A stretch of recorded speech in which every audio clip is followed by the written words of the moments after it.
जब साईं बाबा को अपने एक भक्त की सहायता के लिए आना पड़ा। जब बोल पड़ी साईं बाबा की बेजान मूर्ति।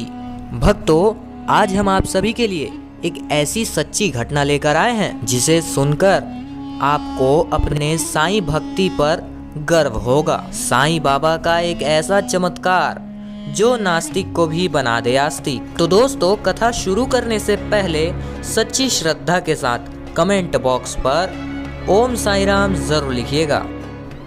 यह घटना अयोध्या के पास स्थित एक गांव की है, जहां साईं बाबा के मंदिर में वैष्णव साधु साईं बाबा की पूजा हर दिन नियमित रूप से किया करता था।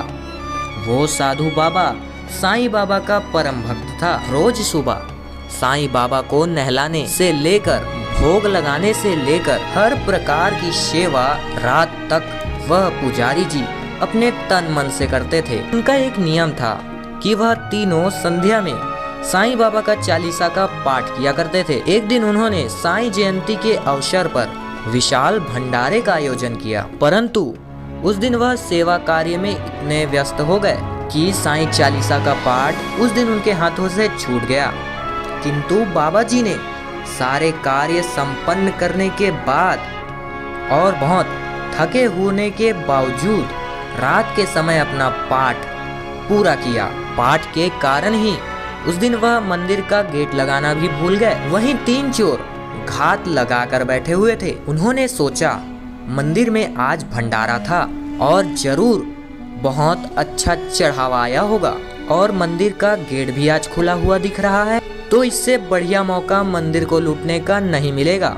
उधर बाबा जी भी बहुत थके हुए थे, तो उनके ध्यान में नहीं आया कि वह गेट खुला छोड़ाए हैं और पाठ संपूर्ण करने के बाद वे सोने चले गए। क्योंकि मंदिर का गेट खुला हुआ था तो चोरों को कोई भी दिक्कत नहीं हुई मंदिर के अंदर घुसने की। मंदिर के अंदर घुसते ही उन्हें नजदीक में ही एक दान पेटी दिखी।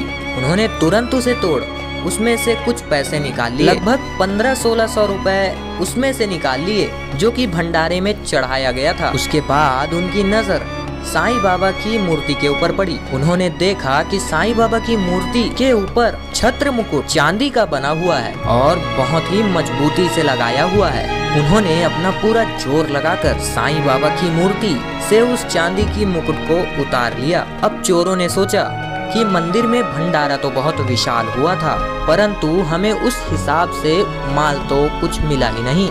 हो न हो उस साधु बाबा ने जरूर अपने पास असली माल छिपा रखा है। वे गुस्से में साधु बाबा के कुटिया के पास गए और उन्होंने बाबा के कुटिया में लगे दरवाजे को एक लात से ही तोड़ दिया और बाबा को उठाते हुए बोले, सुन बुढ़े, जो भी माल तूने अपने पास छुपा रखा है हमें दे दे, वरना तेरी हड्डियों को हम तोड़ देंगे। तब साधु बाबा बोले, मेरे पास तो अब कुछ भी नहीं बचा, जो कुछ भी है उस दान पेटी में है, बाकी सब मैंने भंडारे में आए साधु महात्मा को ही बांट दिया है। चोरों को बाबा पर यकीन नहीं आया और उन्होंने पूरी कुटिया की तलाशी ले ली। उन्होंने हर जगह छान मारा, परंतु कुछ भी हाथ नहीं लगा। उन्होंने समझा माल तो जरूर इस बाबा ने उस मंदिर में ही छिपा रखा है, पर ये सच बता नहीं रहा है। वह बाबा को उनकी कुटिया से पकड़कर साईं बाबा के मूर्ति वाले स्थान में घसीटते हुए लाए और गाली गलौज करते हुए बोले, बता माल कहाँ छिपाया हुआ है, वरना मरने को तैयार हो जा। तभी एक चमत्कार होता है और मूर्ति से बहुत तेज स्वर में एक आवाज आई, बाबा जी सत्य बोल रहे हैं। उस आवाज को सुन तीनों चोर एकदम से घबरा गए कि आखिर ये आवाज आई कहाँ से, और वह साईं बाबा के मूर्ति को चारों तरफ से देखने लगे। जब कोई नहीं मिला तो चोरों का जो मुखिया था वो चोर से बोला, कौन है और छिपकर क्यों बात कर रहा है।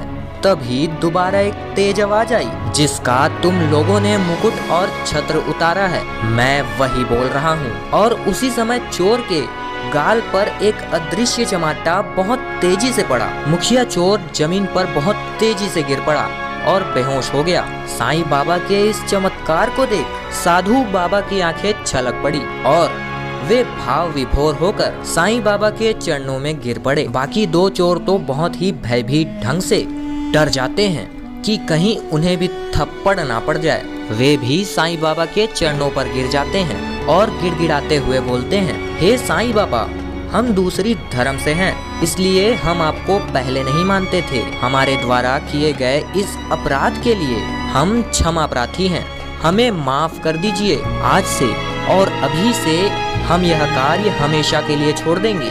फिर उन्होंने साईं बाबा की छत्र और मुकुट को वापस वहीं पर लगा दिया। साईं बाबा और उस साधु को प्रणाम करते हुए जितनी भी उस दान पेटी से चोरों ने चोरी की थी उसे वापस रख दिए और फिर उस अपने बेहोश साथी को लेकर वहां से दुम दबाकर भाग गए। और इधर अपने अहोभाग्य से धन्य होकर साधु बाबा अपनी भक्ति से बहुत अधिक खुश थे, कोई अधिक तमाशा ना हो, इसलिए साधु बाबा ने यह घटना के बारे में किसी को नहीं बताई। केवल उन्होंने अपने कुछ साथी साधु भाइयों को ही यह बात बताई थी। तो दोस्तों, यह घटना हमें बताती है कि भगवान की भक्ति का असर भले ही उस क्षण ना हुआ हो, परंतु जब भी हम पर संकट आता है तो वह किसी न किसी तरीके से हमें बचा लेते हैं। तो दोस्तों, अभी के लिए बस इतना ही। ओम साईं राम।